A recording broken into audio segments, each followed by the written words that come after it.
ফেরহাদ হাকিম তার গুড বয়কে গতকাল বিধানসভায় দাঁড়িয়ে মুখ্যমন্ত্রী শুভেন্দু অধিকারী কালীর কথা বলেছিলেন, মনে আছে তো? মানে কালীচরণ বন্দ্যোপাধ্যায় যাকে ডিকোড করেছিল জি 24 ঘন্টা, এই কালীচরণ বন্দ্যোপাধ্যায়ের নানা কীর্তি ইতিমধ্যেই কিন্তু সামনে চলে এসেছে। এই কালীচরণ বন্দ্যোপাধ্যায় এমন ব্যক্তি ছিলেন যাকে নাকি কাউন্সিলররাও ভয় পেতেন, মানে তাকে এড়িয়ে মেয়রের কাছে যাওয়াই ছিল একটা দুঃসাধ্য ব্যাপার। তাকে ইতিমধ্যেই গ্রেফতার করা হয়েছে, তাকে জিজ্ঞাসাবাদ জেরা পর্বও চলবে এবং তার বিরুদ্ধে বিভাগীয় তদন্ত শুরু হয়েছে।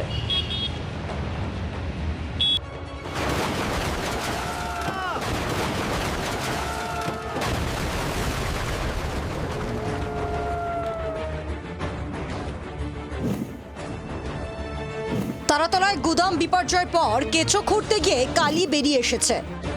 বৃহস্পতিবার বিধানসভায় দাঁড়িয়ে কালীর কীর্তি প্রকাশ্যে আনেন খোদ মুখ্যমন্ত্রী শুভেন্দু অধিকারী। জানান কালীর কথা ছাড়া কুটোও নড়ত না কলকাতা পুরসভায়। আপনার কেএমসিতে কি হয়েছে আমরা জানি না, আপনার কালীকে তুললে সব বেরিয়ে যাবে।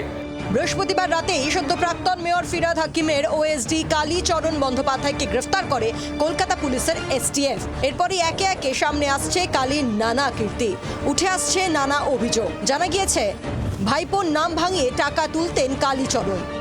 2024 সালে অভিষেক বন্দ্যোপাধ্যায় নিজেই কালীর বিরুদ্ধে শেক্সপিয়ার সরণি থানায় অভিযোগ দায়ের করেন। কালীচরণের উপর ক্ষুব্ধ ছিলেন কলকাতা পুরসভার কর্মীরা। পুরকর্মীরা তার বিরুদ্ধে সইও সংগ্রহ করেন, কিন্তু ধামাচাপা পড়ে যায় অভিযোগ। তৃণমূলের কাউন্সিলররাও কালীচরণের ভূমিকায় বিরক্ত ছিলেন। তাদের অভিযোগ কালীকে এড়িয়ে মেয়র অবধি পৌঁছানোর কোনো সুযোগ ছিল না। ভীষণ প্রভাবশালী মানে আমি ওনার কথা আমি যখন কাউন্সিলর হলে সেই কোভিড পিরিয়ড থেকে শুনছি। একজন ভিআইপি চেয়ারের একজন ভিআইপি ওএসডি, তো খুব স্বাভাবিক ভিআইপি চেয়ারটাকে তো খুব ইজিলি অ্যাক্সেস করা যেত না। পুরসভায় ডিফ্যাক্টো মেয়রের নাম ছিল কালীচরণ বন্দ্যোপাধ্যায়। মেয়রের প্রধান পুরোহিত, মেয়র যদি ঈশ্বর হয় আর কি, তাহলে উনি হচ্ছেন একমাত্র পুরোহিত যাকে পুজো দিলে পরে দেবতা তুষ্ট হয়ে যেত, ববি হাকিম তুষ্ট হয়ে যেত, সন্তুষ্ট হয়ে যেতেন। এমনকি কোটি কোটি টাকার ভুয়ো টেন্ডার দুর্নীতির অভিযোগেও নাম জড়িয়েছে কালীচরণের। চলতি বছর 13ই মে তার বিরুদ্ধে পুরো কমিশনারের কাছে লিখিত অভিযোগ জমা করেন এক আইনজীবী।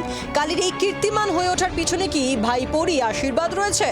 Kali appointed by Camac Street, সবাই জানে। আর এই কালী বাইপাসের পাশে আপনাদের তৃণমূল ভবন বানাচ্ছে 200 কোটি টাকা দিয়ে, আর এখান থেকে টাকাটা তুলে ওখানে পাঠায়। মুখ্যমন্ত্রী কাল একটা তথ্যগত গন্ডগোল হয়েছে। উনি কাল বলতে গিয়ে বলেছেন কালী ক্যামাক স্ট্রিটের, কালী ক্যামাক স্ট্রিটের নয়, কালী পুরসভার। কারণ ক্যামাক স্ট্রিট কালীকে সহ্য করতে পারতো না। পুরসভার কয়েকজন আবার এখন বালিশাটা তৃণমূলে গেছে, বিজেপি স্পন্সর, সেই জন্য কালীকে এখন ক্যামাক স্ট্রিট সাজানো হয়েছে। এটা ঠিক হচ্ছে। শুক্রবার কালীচরণকে আলিপুর আদালতে তোলা হয়। তাকে 4 জুলাই অবধি পুলিশ হেফাজতের নির্দেশ দেন বিচারক। ব্যুরো রিপোর্ট, জি 24 ঘন্টা। বাংলার আওয়াজ, বাঙালির আবেগ, জি 24 ঘন্টা।